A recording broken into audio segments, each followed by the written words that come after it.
So it's hard to say that to young actors, but I still believe it's true with any art form that you've got to lay a proper groundwork, and you've got to have faith that you can do the work and work your way up and layer it in and come away with something that's much more of lasting, that will give you longevity and variety in your career. Because I think, you can have one great, you can get lucky and be on a TV show and be cute and funny, and then they're on to the next cute and funny person. So I would say time is your friend, but you have to trust.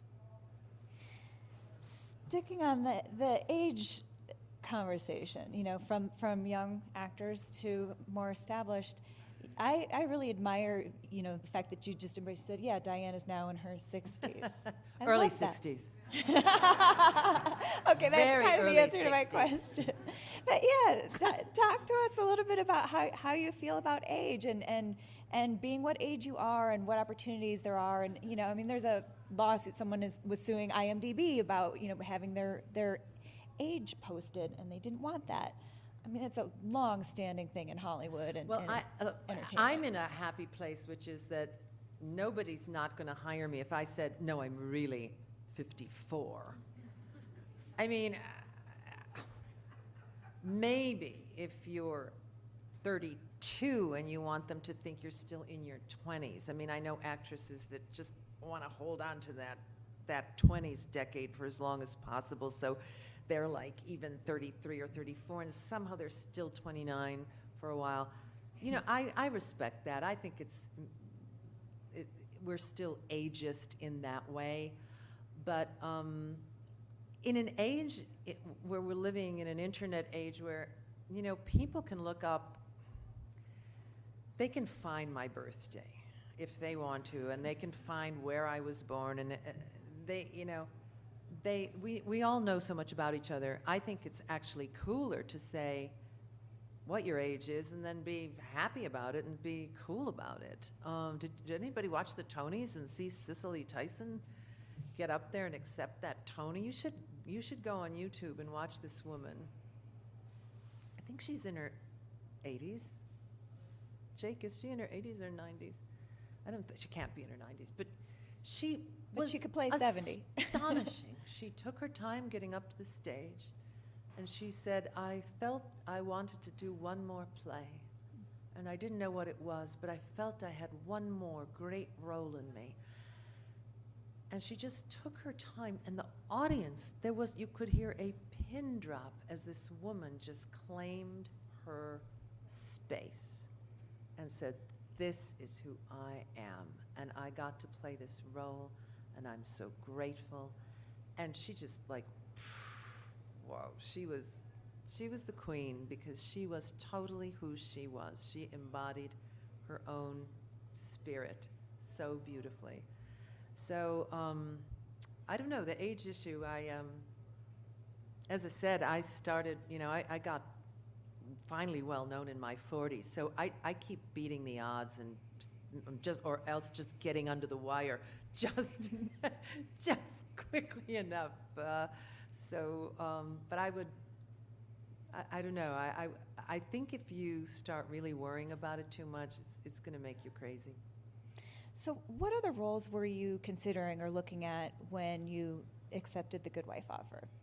Well, I had just come off doing 9 months of a Broadway play, and I was tired. And it was a Broadway farce called Boeing, Boeing, and it was really fun. But we did it for like 9 months, and I was exhausted, and it was pilot season, and I had been doing a few guest appearances. I think I had already done one guest appearance on Big Bang Theory, so I was kind of half hoping that would turn into maybe a more series regular situation. But I did have it in my head that what would be the best thing as I got older would not to do more comedy, because I'd done so much comedy, number one, and also, as I said, very often actresses who are older in sitcoms, they get, you curiously can play odd variations on that older crone-like character that's, I find very unpleasant. And I said, God, the best thing that could happen is for me to be in a drama and play like in a legal show or in some kind of serious thing where I am taken seriously as a woman, you know? And then this came along and it was like, this is exactly what I should be doing. And, you know, the show was a pilot first, it got picked up, and we're going into season 5. So I think it could not be a more perfect place for me to be right now. And I'll probably go back and I'll do the stage and I might do another sitcom, whatever, but for where I am right now, it's like the perfect job. Well, God bless you. yes, bless you. Gesundheit. 2 more, you get to make a wish. 3 in a row. So we do have another clip that I would love to, from Good Wife, to watch and talk about. And this is interesting because, as you mentioned, the Diane character, to the point of, you know, when the series starts, she hadn't been married.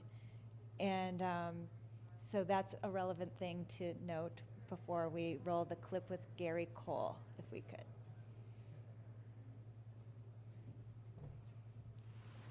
I idolized my father. People are always more than one thing, Diane. Maybe.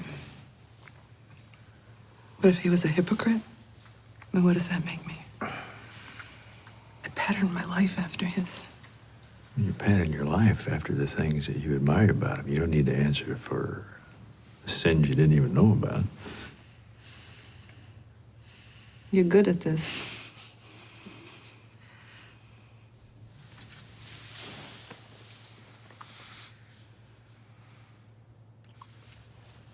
Why do we keep running away from each other? I don't know. We should get married. Did I just say that? You did. Okay, I'm in a transitional place right now, and I think I'm just saying things. Okay. Okay. Well, now I'm embarrassed.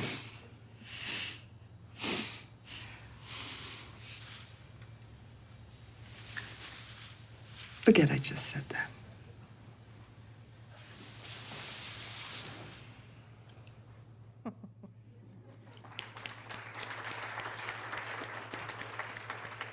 There are so many things I love about that scene, but I would first love to hear what you might like about that scene. I don't know. You first. Okay. You know, Okay. I like I'll tell you what I do like. I'll say this. He's a wonderful actor to work with. Whenever I am in scenes with Gary, it just feels so easy. And that means a lot, especially when you're playing a scene like that, to just be with an actor where you just think, I'm just talking to him and he's listening, and because you can't really act a scene like that. You just have to live it in front of a camera.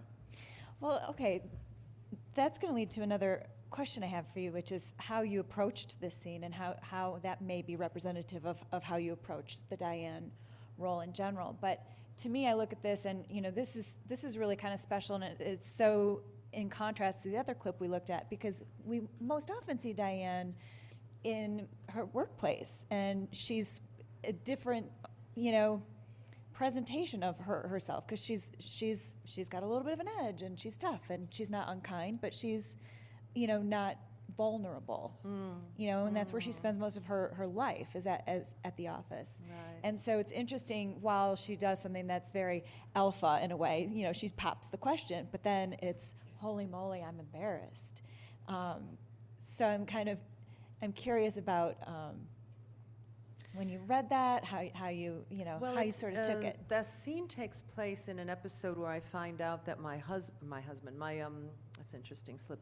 My father, who I did idolize, he was a law professor. He's written historically. You don't see him, but he was a law professor, and Diane, you know, idolized him and held him up and got her value system from her father. She finds out that her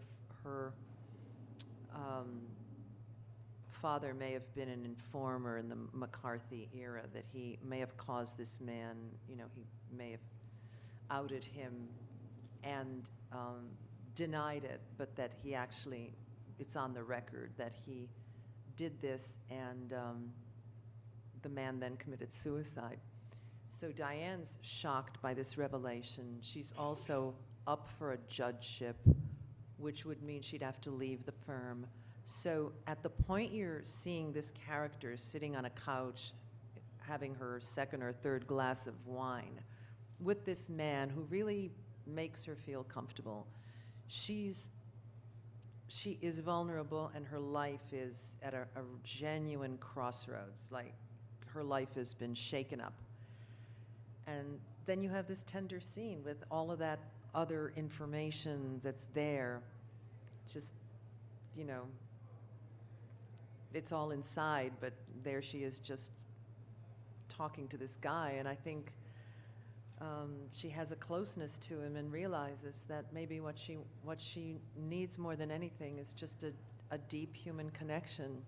I think that's what the marriage question is I need to be with someone I can be honest and open with, and who will be intimate, you know, in that way that we all need that. But she was never married, and, you know, at that point in her life, she's thinking, well, how do I want to spend the next 20 years of my life?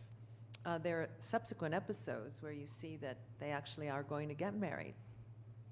And the season will begin with Diane as an engaged lady.